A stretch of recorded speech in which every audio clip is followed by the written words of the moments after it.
नमो अरिहन्ताय नमो सिद्धाय नमो आयुर्याय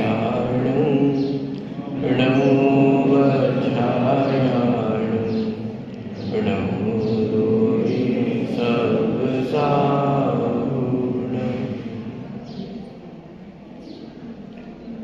मंगलम भगवान वीरो मंगलम गौतमो बलि मंगलम कुंद कुंदाद्यो जय धर्मोस्तु मंगलम सर्व मंगल मांगल्यम सर्व कल्याणकारकम प्रधानम सर्वधर्माणां।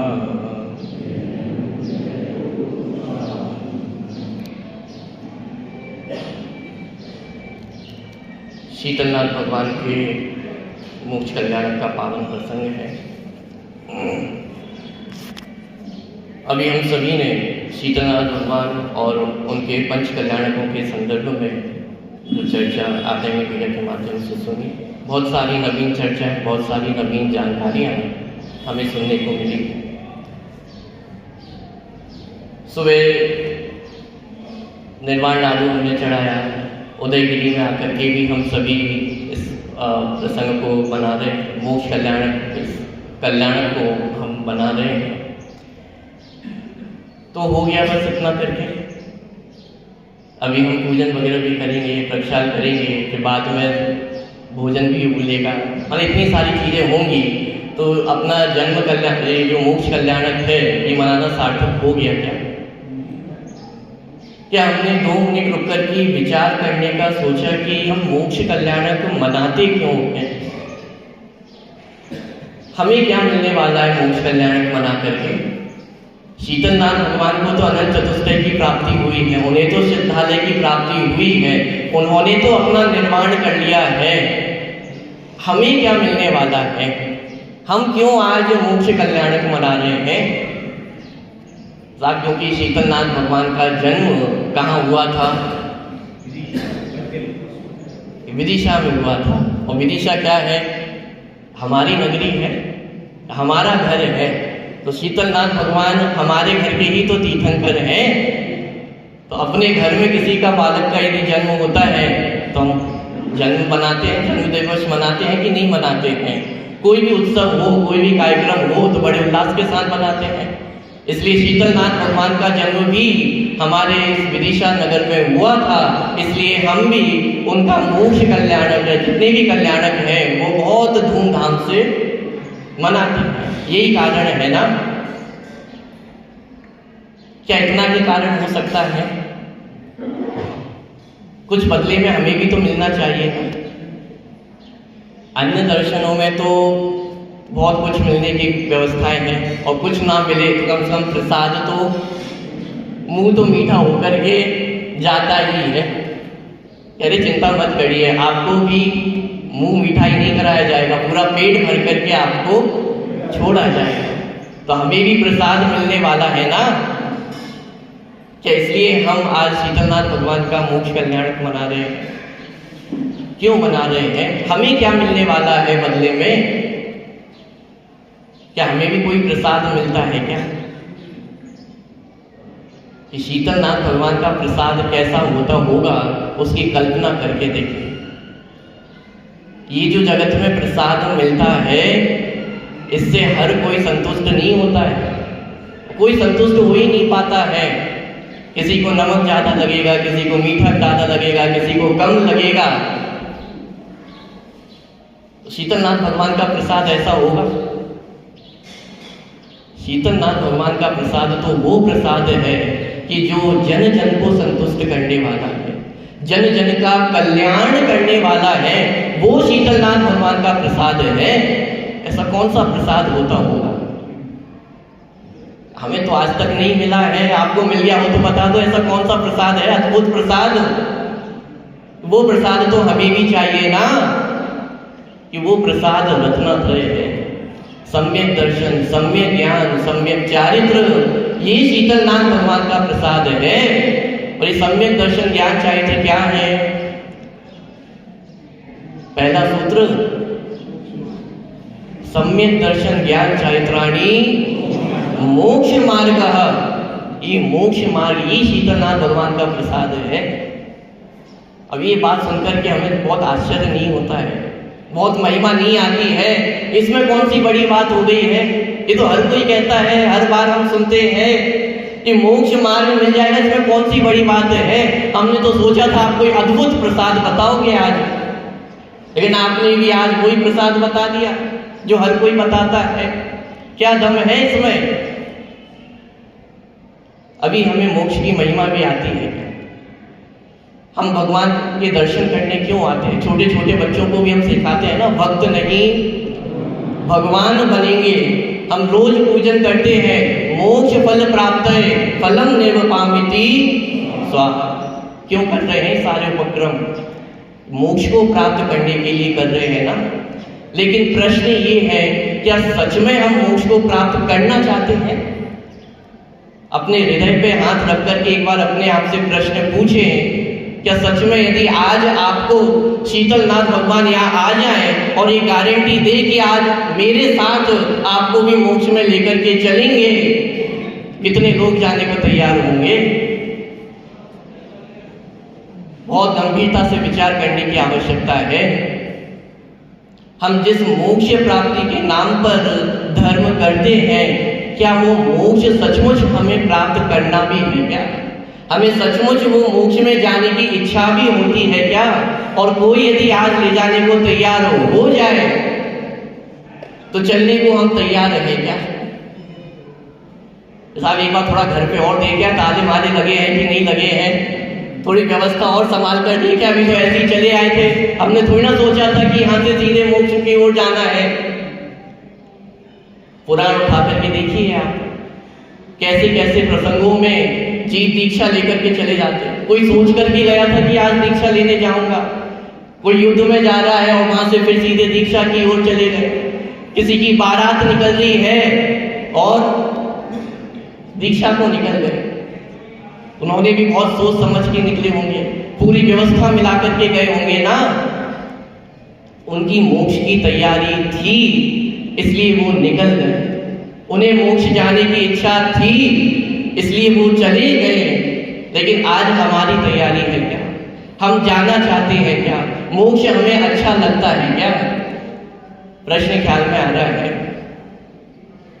और जब जब धर्म की चर्चा चलती है तो एक समस्या बहुत बड़ी सामने आती है। हमारे सामने बहुत सारे लेकिन किंतु परंतु आकर के खड़े हो जाते हैं कि भैया आपकी बात तो बहुत अच्छी लग रही है, मोक्ष तो जाना ही चाहिए, मोक्ष जाने के सारे उपक्रम भी है, लेकिन क्या करें? ये लेकिन किंतु परंतु इतने सारे हमारे सामने आकर के खड़े हो जाते हैं कि आपको क्या पता है? लेकिन गंभीरता से विचार करके देखिएगा, ये सारे लेकिन किंतु परंतु हमारे धर्म मार्ग में ही क्यों आकर के खड़े होते हैं? ऐसा नहीं है कि हमारे संसार मार्ग में, घर गृहस्थी के मार्ग में लेकिन किंतु परंतु खड़े नहीं होते हैं। वहां पे भी बहुत सारे लेकिन किंतु परंतु खड़े होते हैं, लेकिन उन सबका रास्ता हम निकाल लेते हैं। घर में कोई समस्या होती है तो हम उसको सुधारने का प्रयास कर लेते हैं, सुधारने में निपुण भी हैं। व्यापार में कोई समस्या खड़ी होती है तो उसको सुधारने में हम निपुण हैं। लेकिन जब बात धर्म की आती है, जब बात हमारे मोक्ष मार्ग की आती है, तो इस जगत के सबसे भोले प्राणी कौन हो जाते हैं? वो हम बनने को तैयार हो जाते हैं। अब हमें नहीं पता है कुछ भी, आप तो जो बता दो वो करने को तैयार है, मर मिटने को भी तैयार है अपने धर्म के लिए। लेकिन धर्म को समझने के लिए कितना तैयार है? पॉइंट पकड़ में आ रहा है। ये धर्म क्यों करना है? ये मोक्ष कल्याण भगवान का हम क्यों मना रहे हैं? ये गंभीरता से, शांति से विचार करने का कभी प्रयास किया है क्या?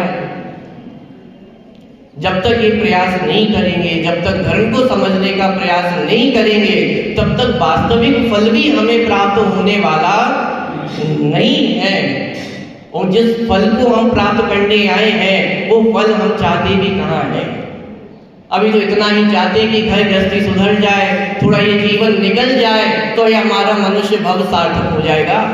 मोक्ष तो हम प्राप्त करते रहेंगे।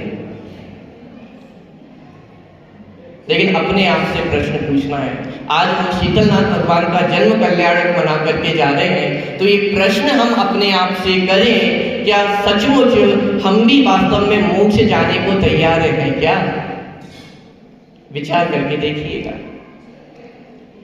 जब जब मोक्ष की चर्चा चलती है तब तब ये तर्क दिया जाता है कि वर्तमान में तो मोक्ष प्राप्त, जिस प्रसाद की आप चर्चा कर रहे हो वो पंचम काल में तो हमें प्राप्त नहीं हो सकता है ना। जहां हम रहते हैं वहां तो हमें मोक्ष नहीं मिल सकता है, तो क्यों फिर अपना समय बर्बाद करना?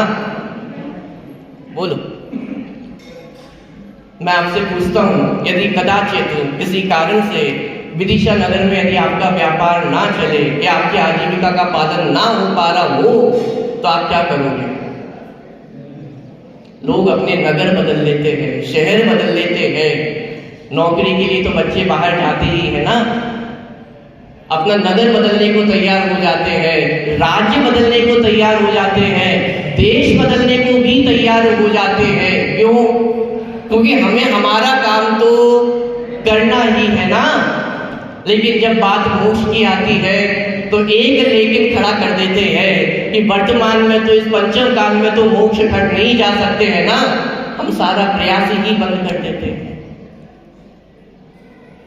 क्यों?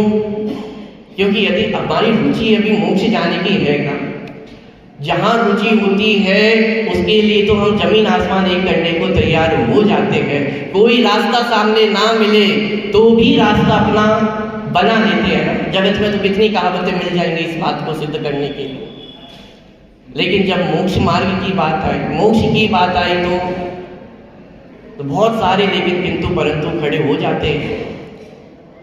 रात्रि भोजन नहीं करना चाहिए, बात अच्छी है, लेकिन क्या करें? बाहर नौकरी करना पड़ती है, व्यापार ऐसा है कि वो किए बिना नहीं रह पाते। अभक्ष भक्षण नहीं करना चाहिए, लेकिन बोलो कितने सारे लेकिन किंतु हमारे सामने आकर के खड़े हो जाते हैं। लेकिन प्रयास तो किया जा सकता है। एक बार गंभीरता से हम विचार करें, चिंतन करें और एक दृढ़ संकल्प करें कि ये मोक्ष मार्ग मेरे लिए हितकारी है। ये शीतलनाथ भगवान ने जो मोक्ष मार्ग बताया है वो मेरे लिए बताया है। ये तो अपने घर की बात है ना। क्या शीतलनाथ भगवान इस विदिशा नगरी के भगवान है ना, कम से कम उनकी बात तो हम मान सकते हैं कि नहीं मान सकते। ये मोक्ष कल्याणक सार्थक कब होगा? वास्तव में जितने लेकिन किंतु परंतु हैं बहुत खतरनाक हैं। क्यों? ज्ञान के 3 प्रकार के दोष गए, संशय, विपर्य और अनर्थवशय। संशय माने कंफ्यूजन होना, ये जो मोक्ष मार्ग बताया है सही होगा कि नहीं होगा, भगवान होते हैं कि नहीं होते हैं, सम्यक दर्शन ज्ञान चार्य से सुख मिलेगा कि नहीं मिलेगा, ये संशय है। लेकिन मैं समझता हूँ जितने लोग यहाँ पे बैठे हुए हैं कम से कम उन्हें भगवान के ऊपर संशय तो नहीं होगा, उनकी बातों पर भी संशय तो नहीं होगा।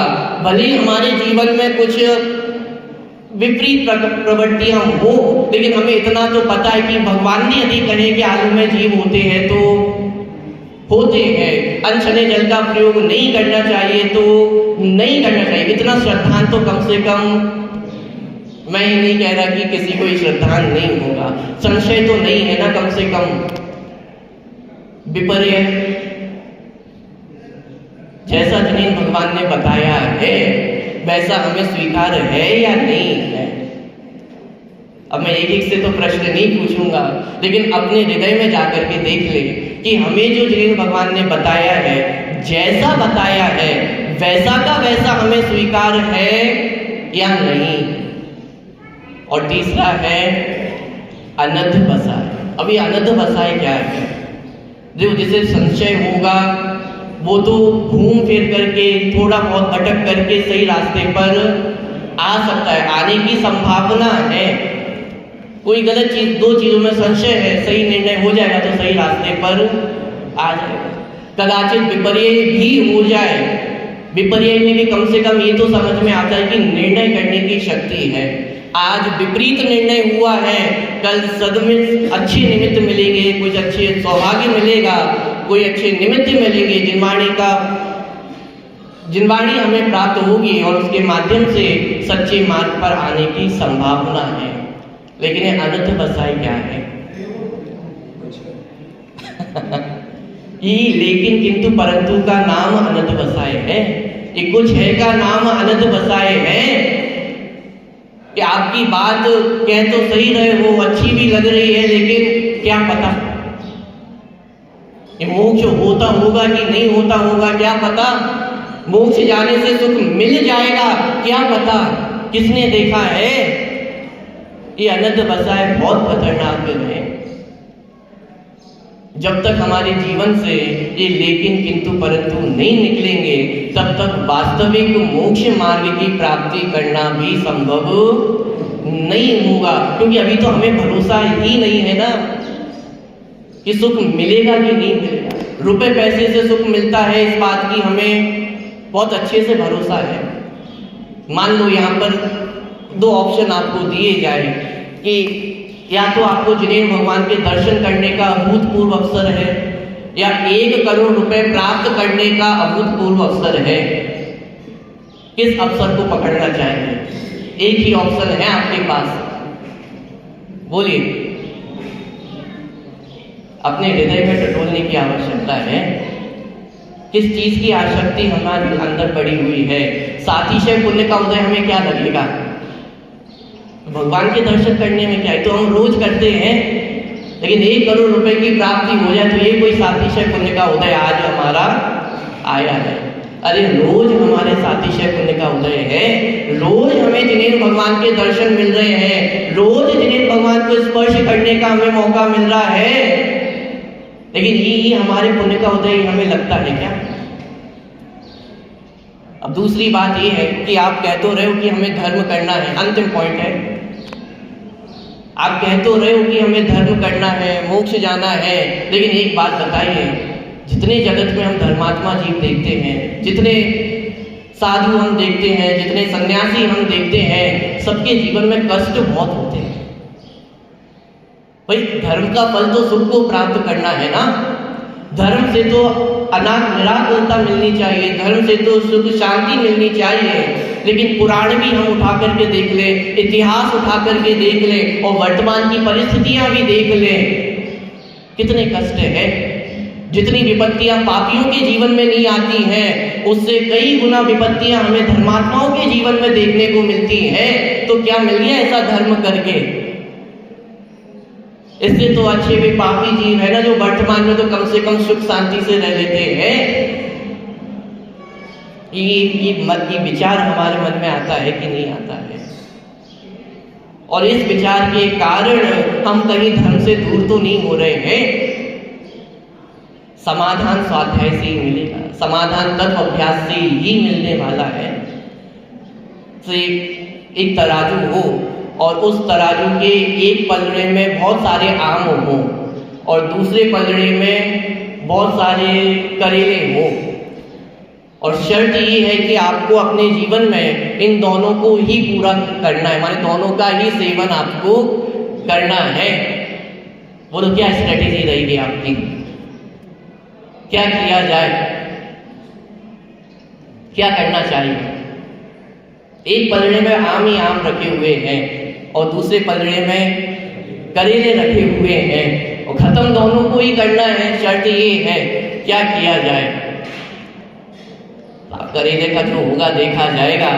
पहले तो आम पे अपन धावा बोल दे, कोई और आकर के ले गया तो हमने यदि सबसे पहले आम पर धावा बोल दिया तो आपने बहुत आराम से आम का सेवन करते गए। अब आम तो खत्म हो गए, अब दूसरे पलड़े में क्या बचा? अब दूसरे पलड़े में तो करेले और करेले ही बचे हुए हैं। बहुत गंभीरता से समझना। जिस पुण्य को उदय को हम बहुत अच्छा समझते हैं, ये पुण्य का उदय ऐसा ही है। ये पुण्य का उदय खत्म हो जाने वाला है और फिर क्या बचेगा?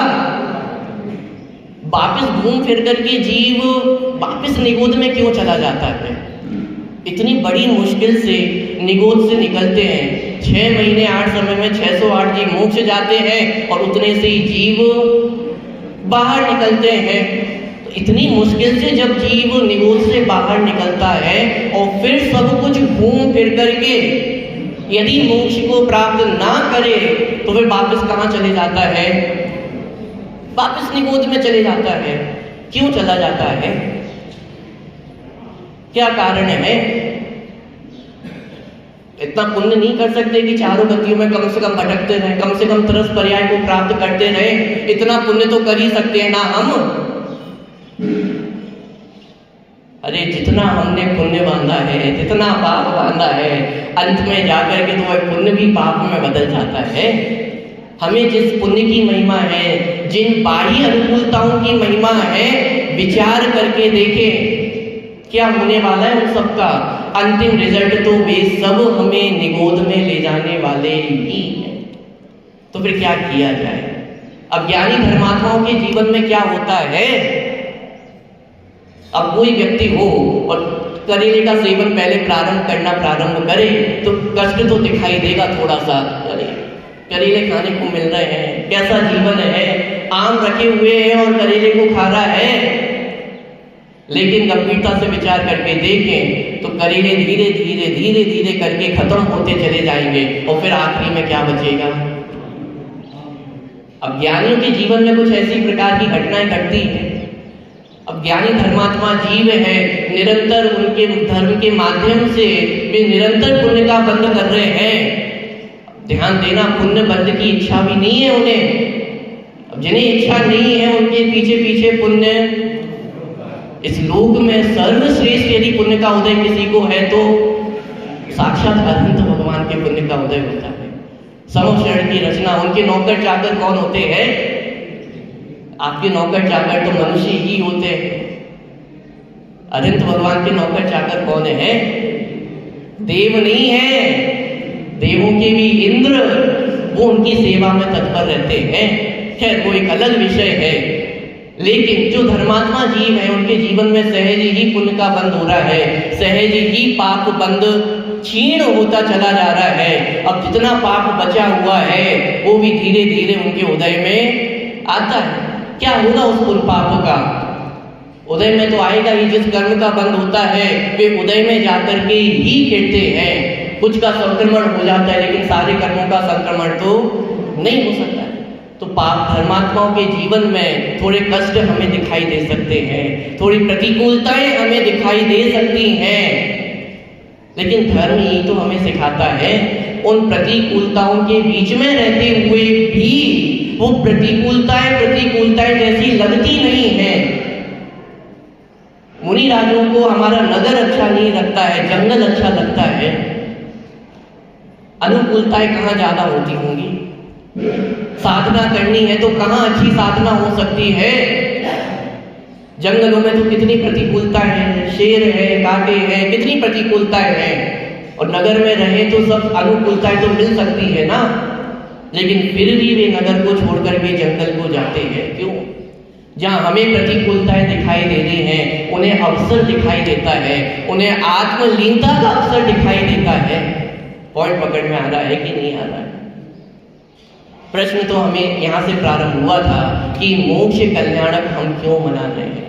उसका सीधा सा उत्तर है कि हम भी मोक्ष को प्राप्त करें। और शीतलनाथ भगवान का मोक्ष कल्याणक इसलिए मना रहे हैं क्योंकि साक्षात उन्होंने हमें मोक्ष जाकर के हमें मोक्ष मार्ग दिखाया है। वे भी संसारी ही थे, वे भी मनुष्य ही थे। जब वे संसारी मनुष्य भी मोक्ष को प्राप्त कर सकते हैं तो हम और आप भी ये मोक्ष को प्राप्त क्यों नहीं कर सकते? पॉइंट ख्याल में आ रहा है? एक अंतिम चर्चा और ले रहा हूँ, एक अंतिम उदाहरण। मोक्ष जाना है, मोक्ष की प्राप्ति करनी है, ये सारी चर्चाएं बहुत अच्छी हैं, लेकिन सच बताइए क्या सच में मोक्ष को प्राप्त किया जा सकता है? अभी भी हम अपने चित्त में टटोल करके देखें तो कहीं हमें अरहंत सिद्ध भगवान काल्पनिक तो नहीं लगते हैं। ठीक है, जिनवाणी में उनकी चर्चा की गई है, मुनिराजों के माध्यम से हमने सुना है, देव शास्त्र गुरु होते हैं, लेकिन क्या सचमुच ये होते हैं? ऐसी स्वीकृति हमें होती है? जैसे ये पुद्गल द्रव्य हमें दिखाई देता है कि ये होता है, इसकी सत्ता जगत में है, कि ऐसे ही कोई अत्यंत सिद्ध भगवान होते हैं, महावीर भगवान है, शीतलनाथ भगवान है, ये हमें स्वीकार होता है क्या? कहीं हमें ये काल्पनिक तो नहीं लगते हैं? बहुत गंभीरता से विचार करने की आवश्यकता है। ये प्रश्न इसलिए खड़े कर रहा हूँ क्योंकि जब तक इनका समाधान नहीं करेंगे तब तक वास्तविक मोक्ष मार्ग की प्राप्ति होना संभव नहीं है। कैसे हो हमें मोक्ष प्राप्त? जैसे कभी आप एक्सपेरिमेंट करके देखना, एक बाल्टी लेना, उसमें पानी भरना और एक बॉटल का ढक्कन लगा करके उसको पानी के अंदर डालने का प्रयास करना, बिल्कुल नीचे तक उस बॉटल को डालना, और जैसे ही आप उसको छोड़ोगे क्या होगा? क्या होगा? नहीं पता क्या होगा? अरे एकदम बॉटल ऊपर आ जाएगी। जैसे ही हम उस बॉटल को नीचे डाल करके उसको छोड़ेंगे क्या होगा? बॉटल ऊपर आ जाती है। ऐसे ही आत्मा का स्वभाव भी कैसा है? अपन ने पढ़ा है, ऊर्ध्वगमन स्वभाव है। आत्मा का स्वभाव नरक में जाना नहीं है, आत्मा का स्वभाव दाएं बाएं जाना भी नहीं है। आत्मा का स्वभाव कैसा है? आत्मा का स्वभाव तो ऊर्ध्वगमन स्वभाव ही है। तो फिर आत्मा ऐसा नरक क्यों चले जाता है? चारों गतियों में क्यों भटकता है? क्या कारण है आखिर? अब जैसे वो बॉटल ली थी ना, उसमें यदि एक छेद कर दिया जाए, वो एक छेद भी बॉटल को नीचे लाने में समर्थ है।